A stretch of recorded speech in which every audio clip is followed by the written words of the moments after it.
बिस्मिल्लाहिर्रहमानिर्रहीम, अस्सलाम वालेकुम। पाकिस्तान और दुनिया भर में देखने और सुनने वालों को अब्दुल कादिर का सलाम। पाकिस्तान में 18 मई है और हमारा सफ़र अभी तक जारी है। एक नया दिन, एक नया जर्नी, और आज का जर्नी और ज़्यादा स्पेशल होने वाला है क्योंकि हमने बाय एयर ट्रैवल करके देख लिया, बाय ट्रेन ट्रैवल करके देख लिया, बाय रोड ट्रैवल करके देख लिया। आज हम बाय शिप ट्रैवल कर रहे हैं और ये बहुत ही यूनिक किस्म का एक्सपीरियंस है। हम वापस यूके की जानिब रवाना हुए हैं यूरोप से, लेकिन इस बार हम थ्रू फेरी जा रहे हैं और क्या ज़बरदस्त किस्म का एक एक्सपीरियंस है हमारे लिए। खैर, इसके ऊपर हम बाद में कभी बात कर लेंगे तफसील से। इसके ऊपर व्लॉग्स रिकॉर्ड हो रहे हैं, वो हम दूसरे चैनल के ऊपर अपलोड करेंगे। इसके ऊपर ज़रा सियासत के ऊपर ही बात करते हैं। 3 साल के बाद साइफ़र एक बार फिर ज़िंदा हो गया और इमरान खान की कही हुई एक एक बात दुरुस्त साबित हो रही है। साइफ़र की जो असली कॉपी है वो पब्लिक कर दी गई है अमरीकी अखबार की जानिब से। वो साइफ़र जिसके ऊपर वाज़े तौर पर लिखा गया है कि इसकी तस्वीर बनाना भी मना है, ये इतना सीक्रेट है, इतना खुफिया एक डॉक्यूमेंट है, इसका नंबर डॉक्यूमेंटेड है, यानी पता चल सकता है कि ये कहाँ से गया, किसके पास गया। वो डॉक्यूमेंट जो है वो अब पब्लिक कर दिया गया। 3 सालों में पहली बार आवाम के सामने ये एक सीक्रेट, जैसे आप कह लीजिए केबल या फिर साइफ़र, जो भी आप नाम कह सकते हैं, वो मंजर आम पे आ गया। मुझे वो सारी मेमोरी रिकॉल हो रही है 7 मार्च से लेके 22 अप्रैल तक। एक एक मोमेंट मुझे याद आ रहा है कि अदम एतमाद आने से चंद घंटे पहले प्राइम मिनिस्टर ऑफिस में जब हमारी इमरान खान से मुलाकात हो रही थी, वो प्राइम मिनिस्टर ही थे अभी, तो उन्होंने इस खदशे का इजहार कर दिया था। अभी अदम एतमाद की तहरीक आई नहीं थी, हम जर्नलिस्ट बैठे हुए हैं, बहुत सारे और भी जर्नलिस्ट थे। वज़ीर आज़म हाउस में एक मीटिंग हो रही है और वो बता रहे हैं कि जनाब उनके ख़िलाफ़ एक साजिश हो रही है और साजिश बैरून मुल्क से हो रही है और उनकी हुकूमत गिराने के हवाले से हो रही है। तब तक वो साइफ़र पढ़ चुके थे, उनके पास, उनके इल्म में ये बात आ चुकी थी कि साइफ़र में ये बात लिखी गई है कि अगर अदम एतमाद की तहरीक कामयाब होती है तो सब कुछ माफ़ कर दिया जाएगा। और साथ में लिखा गया था कि अगर ऐसा नहीं होता, ये वाली बात हमें नहीं पता थी, ये आज साइफ़र में मैंने जो लीक डॉक्यूमेंट है उसमें पढ़ी है, तो आगे लिखा गया है कि अगर ऐसा नहीं होता तो फिर अमेरिका और यूरोप ये आइसोलेट कर देगा इमरान खान को बतौर प्राइम मिनिस्टर। या पाकिस्तान के हवाले से ज़ाहिर बार बात हो रही होगी कि यूरोप और अमेरिका मिल के आइसोलेट कर देंगे, और अगर अदम एतमाद की तहरीक कामयाब होगी तो फिर सब ठीक है, फिर सब माफ़ कर दिया जाएगा। इमरान खान ने हर वो दरवाज़ा खटखटाया उस वक्त जो वो खटखटा सकते थे, अवाम के पास जाने से पहले, वो साइफ़र लहराने से पहले। जब वो कह रहे थे कि मेरे पास साइफ़र है, वो गलत नहीं कह रहे थे, उनके हाथ में वो था जो आज हमारे सामने आ रही है एक एक चीज़। उससे पहले उन्होंने कौन कौन से दरवाजे खटखटाए, आपके पास सारी डिटेल है, मैं बहुत ज़्यादा तफसील में नहीं जाता। उन्होंने चीफ जस्टिस ऑफ पाकिस्तान को लिखा कि ये साजिश हो रही है, आप इसे रोक सकते हैं, इसका नोटिस लीजिए, इसकी इंक्वायरी कराइए।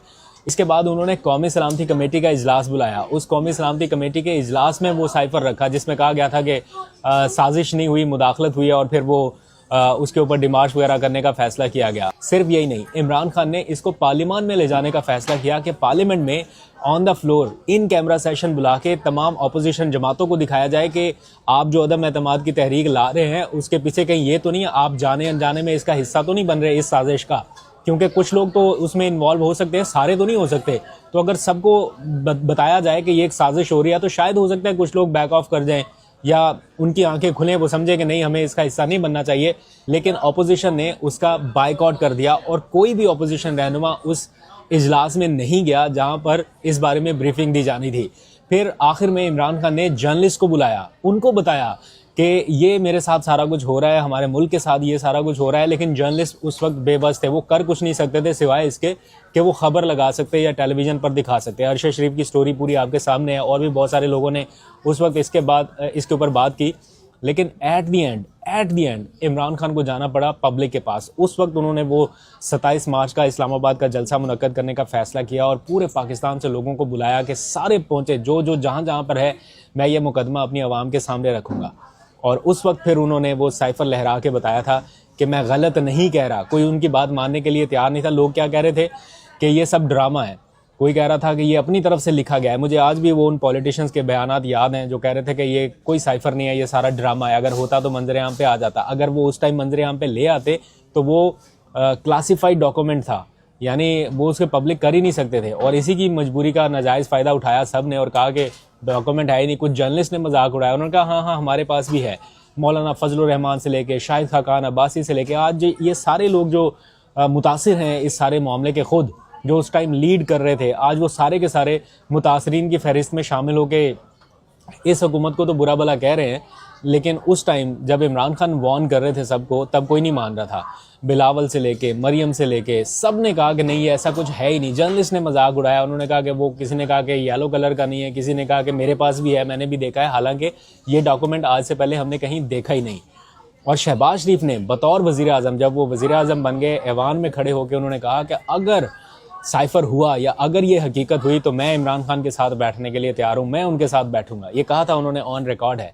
लेकिन उसके बाद बातें आई गई हो गई। इमरान खान बार बार, जब वो 9 मई के बाद सारा कुछ हो गया, वो ज़मान पार्क में आपसे बात किया करते थे, लोगों से बात करते थे, तो क्या कहते थे वो, ज़रा एक लम्हे के लिए उनका ये छोटा सा क्लिप सुनिए। उनकी बहुत सारी क्लिपिंग अभी सामने आ रही हैं, एक एक मोमेंट को रिकॉल कर रहे हैं कि वो जो कह रहे थे वो बिल्कुल ठीक कह रहे थे। लेकिन उस टाइम वो किन अल्फाज में ये अपना दुख, अपना एक वो क्या कहते हैं, दुख कह लें या क्या कह लें, गिला शिकवा बयान कर रहे होते थे कि मेरे पास प्रूफ थे और मेरी किसी ने उस वक्त बात नहीं सुनी। साइफर हाथ में लहरा के जिसके ऊपर उन पर मुकदमा कर दिया गया, जिसमें पता नहीं कौन कौन सी दफात लगा दी गई, बगावत की, गद्दारी की, और पता नहीं ऐसे ऐसे दफात थी कि पता नहीं वो लोग समझ रहे थे कि शायद कहीं इसमें फांसी ना हो जाए, और इतने सख्त किस्म की चीज़ें आ रही थी।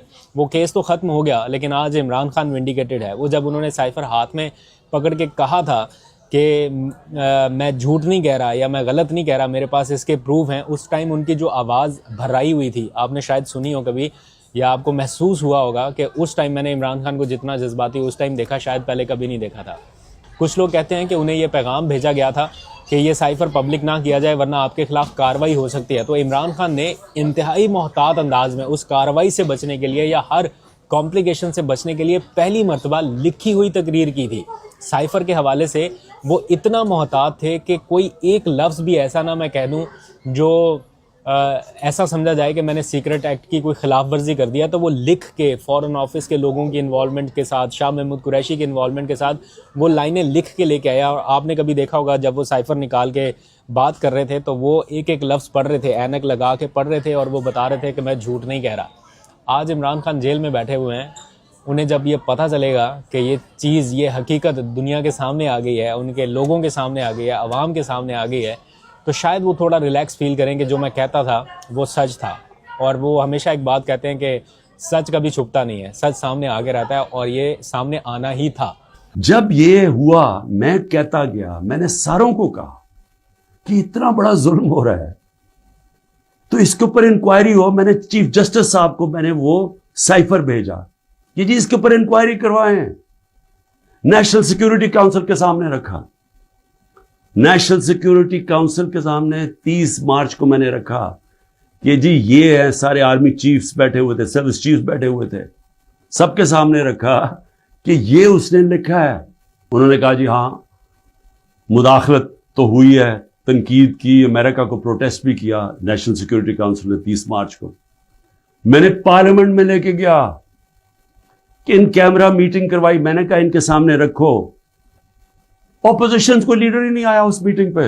शहबाज शरीफ, आसिफ ज़रदारी, उन्होंने बॉयकॉट कर दी। क्यों की? क्योंकि मिले हुए थे साथ, ये इसका हिस्सा थे, ये साजिश का हिस्सा थे। अच्छा, अब दिलचस्प बात यह है कि जिन लोगों ने साइफर को देखा है, यानी वफाकी वुज़रा, कैबिनेट के बहुत सारे ऐसे लोग जिन्होंने वो साइफर को देखा हुआ है, उनमें से कोई एक भी शख्स ऐसा नहीं है, चाहे वो आज इमरान खान को छोड़ के क्यों ना चला गया हो, गए ना बहुत सारे लोग, वो आज आके कह दें, अगर ये झूठा है तो आके कहें कि ये तो साइफर है ही नहीं, हमने देखा हुआ है, ये तो गलत है, ये तो झूठ है। कैबिनेट में बहुत सारे लोग ऐसे हैं ना जिनके पास ये, जिन्होंने ये अपनी आंखों से पढ़ा होगा, क्योंकि कैबिनेट के लोगों तक तो एक्सेस थी, वो पढ़ सकते थे। लेकिन अब कोई इस टाइम ऐसी शख्सियत नहीं है जो आके कह सके कि ये गलत है। बल्कि असद उमर का मैंने ट्वीट देखा, वो उन्होंने जो ट्वीट लिखा उससे ये बड़ा क्लियरली पता चलता है कि वो इंडोर्स कर रहे हैं कि एग्जैक्टली यही वो साइफर था जो उन्होंने भी पढ़ा है। तो बहुत अरसे तक ये लोगों की नज़रों से ओझल रहा, लेकिन बहरहाल अब सामने आ गया। तो इसके ऊपर एकदम से हलचल मची हुई है पाकिस्तान की सियासत में। मुझे नहीं पता कि मीडिया इसको डिस्कस करेगा, नेशनल मीडिया को परमिशन होगी डिस्कस करने की, वो इस पर बात कर सकेगा, टॉक शो हो सकेंगे या नहीं। लेकिन इस टाइम मेरा नहीं ख्याल कि इससे बड़ी कोई ख़बर है पाकिस्तान में। शायद कहीं हल्की फुल्की डिस्कशन हो, लेकिन इसके ऊपर शोज़ होना, ख़बरें, ब्रेकिंग न्यूज़, ये थोड़ा सा मुश्किल लगता है। वरना आम हालात में तो अब तक ट्रांसमिशन शुरू हो जाती। तो मैं देखूंगा कि टीवी के ऊपर इसके ऊपर क्या डिस्कशन होती है। एनी हाउ, दो खबरें जाते जाते मुख्तसर सी और 190 मिलियन पाउंड केस में इमरान खान की मरकज़ी अपील सुनने का जो फैसला अदालत ने किया, उनकी ज़मानत की दरख्वास्तों को मुस्तरद करते हुए उसके ऊपर सलमान सफदर ने एतराज़ उठाया है और उन्होंने कहा कि अदालत ने जो उन्हें आखिरी मोहलत दे दी कि 20 मई को आके केस की पैरवी करें, ये इंतहाई सख्त है और नामुनासिब है। ये ऑर्डर नहीं होना चाहिए था, क्योंकि उन्होंने कभी इल्तवा पहले मांगा ही नहीं है, नया भी इल्तवा मांगता रहा है। इस बार तो उन्होंने जेन्युइन रीज़न की वजह से कहा, और ना उनके वकला की को मुलाकातें हो रही हैं इमरान खान से, ना वो डायरेक्शन ले पा रहे हैं, बल्कि वो तो अदालत का ये फैसला चैलेंज करना चाहते हैं सुप्रीम कोर्ट में, और उसके लिए उन्हें वकालतनामे चाहिए, वकालतनामे के ऊपर दस्तखत नहीं हो रहे। तो क्या अदालत इस्लामाबाद हाई कोर्ट इस केस को सुन के फारिग कर देगी, उनके खिलाफ सजा दे देगी और भेज देगी आईनी अदालत, और आईनी अदालत स्टैंप लगा देगी? तब तक उनके पास मौका ही नहीं बचेगा कि वो वकालतनामे के ऊपर दस्तखत करा के सुप्रीम कोर्ट से रजू कर सके। क्या ऐसी सिचुएशन होगी? ऐसा लग रहा है। अच्छा, आखिरी खबर, सुहेल अफरीदी और महमूद अचकज़ई, ये दोनों तकरीबन अब सेम पेज पे आते जा रहे हैं, एहतजाज के हवाले से या जारहाना हिकमत अमली के हवाले से। अब एक ने डेडलाइन दी हुई है पीर के रोज़ तक की, एक ने दी हुई है मंगल के रोज़ तक की। तो अब आज तो पीर का दिन है, अब देखते हैं कि जब ये दिन गुजरेगा, और कल वैसे भी मंगल है, तो क्या इस बार कोई अडयाला के बाहर बड़ा शोडाउन हो सकता है? सुहेल अफरीदी ने मंगल के रोज़ तक का कहा था, अभी तक तो इमरान खान को किसी हस्पताल मुंतकिल करने या ऐसी वैसी कोई इतला नहीं है। तो क्या एक बार फिर से थोड़ी क्या कहते हैं वो सख्त गुफ्तगू करने के बाद सारे नॉर्मल हो जाएंगे, या इस बार कोई अमली कदम उठाने के बारे में सोचेंगे? महमूद अचकज़ई के हवाले से लग रहा है कि वो शायद कुछ प्रैक्टिकल स्टेप उठाना चाहते हैं। बाकी सुहेल अफरीदी जो है वो अभी हुकूमत की तरफ तवज्जो दे रहे हैं, काबीना में तोसी कर रहे हैं, और बहुत सारे उनके इशूज़ हैं, तो वो उसकी तरफ देख रहे होंगे। खैर, अभी तक के लिए इतने, अपना बहुत सा ख्याल रखिए। अल्लाह हाफिज़।